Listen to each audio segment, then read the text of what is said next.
আমার অত্র এলাকাবাসী এবং দেশবাসী সবাইকে ঈদুল আজহার আন্তরিক শুভেচ্ছা অভিনন্দন জানাচ্ছি। সবাই যার যার পরিবারের সাথে সুস্থভাবে এবং সাবধানতা অবলম্বন করে ঈদ করবেন এবং পাড়া প্রতিবেশী যারা গরিব অসহায় মানুষ আছে সবাইকে নিয়ে কোরবানি ঈদ আনন্দ ভাগাভাগি করে নেবেন। আলহামদুলিল্লাহ।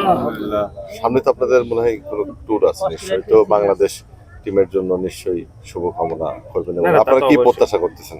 ইনশাল্লাহ আমাদের তো ঈদের পরে অস্ট্রেলিয়ার সাথে খেলা আছে ওয়ানডে আর T20, তো যারা খেলবে তাদের জন্য শুভকামনা। আর আমাদের ইনশাল্লাহ সামনে আরো অনেক বড় বড় খেলা আছে, জিম্বাবুয়ের সাথে অস্ট্রেলিয়ার সাথে গিয়ে টেস্টও খেলা আছে। তো আমি আশা করি আপনারা সব সময় যেভাবে বাংলাদেশ টিমের পাশে ছিলেন ওইভাবে এখনো থাকবেন এবং দোয়া করবেন। বাংলাদেশ, আপনি যে মাঠে খেলছেন শহীদ চাঁদ স্টেডিয়ামে, সেখানে নিশ্চয়ই আগামীতে জাতীয় আন্তর্জাতিক ম্যাচ হবে, প্রত্যাশা করতেছেন, কিছু জানবেন? তা তো অবশ্যই। আমি মনে করি শহীদ চান্দু স্টেডিয়ামের উইকেট যদি বলেন বাংলাদেশে one of the best wicket, তো আমি মনে করি এরকম ভালো উইকেট অবশ্যই খেলা হওয়া উচিত এবং আমি আশা করছি যে এখন সংস্কারের কাজ অলরেডি শুরু হয়ে গেছে। আমি মনে করছি ইনশাল্লাহ ইন্টারন্যাশনাল খেলা হওয়ার জন্য যেটা ন্যূনতম ফ্যাসিলিটিস দরকার সেটা যদি হয়ে যায় ইনশাল্লাহ তাহলে অবশ্যই আবার নেক্সট টাইম আবার ইন্টারন্যাশনাল খেলা চালু হবে শহীদ চান্দু স্টেডিয়ামে। আলহামদুলিল্লাহ।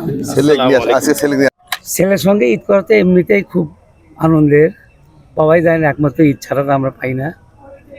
নাতিটার জন্য একটু আফসোস হচ্ছে, ছেলেটা একটু গায়ে জ্বর আসছে দেখে মাঠে আসে নাই, তাহলে আমরা 3 প্রজন্ম একসঙ্গে গতবারের মতো নামাজটা পড়তে পারতাম।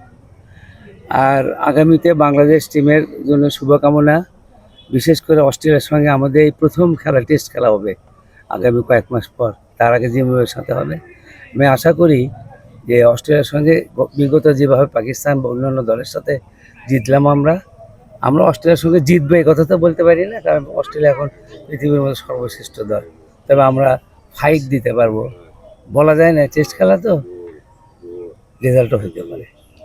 দেশবাসীর কাছে অনুরোধ করব, দেশবাসী সকলেই মিলে বাংলাদেশ টিমকে এবং আমাদেরকে সকলকে দোয়া করবেন।